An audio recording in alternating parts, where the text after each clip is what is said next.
With very little in the way of protection from the cold, the McAllister's family home is about to be transformed.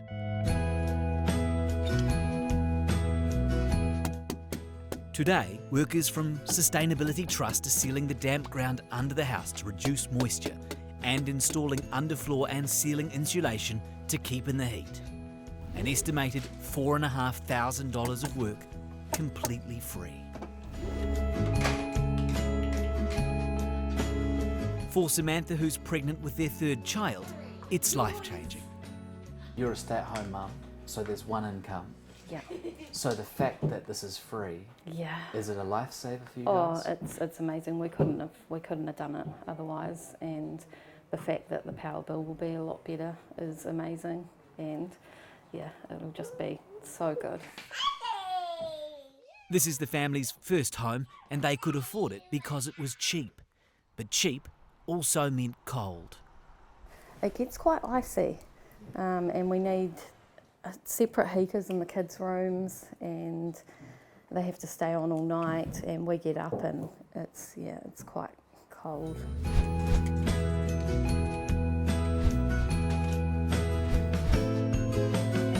The work is being carried out under EECA's Warm Up New Zealand program.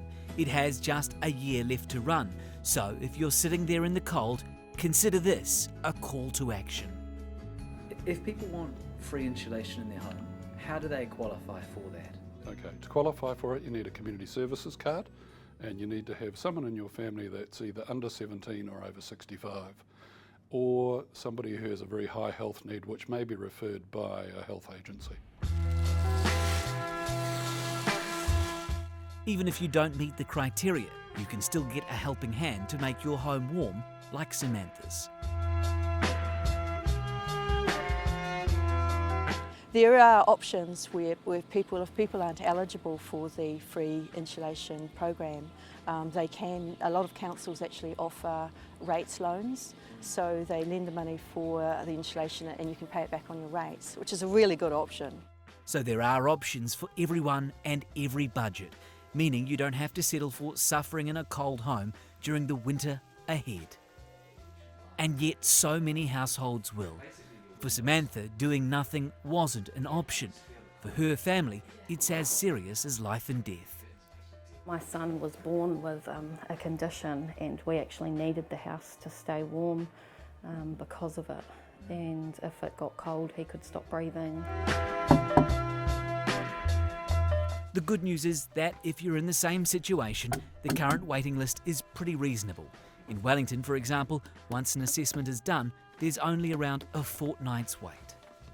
Yes, that's right. We've got some assessments all booked up for the next couple of weeks, and of course once the cold weather strikes, people will want it more urgently.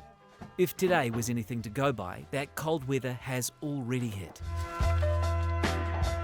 So remember, free insulation is available over most of the country, but there is a limited supply, so you'll need to act quickly.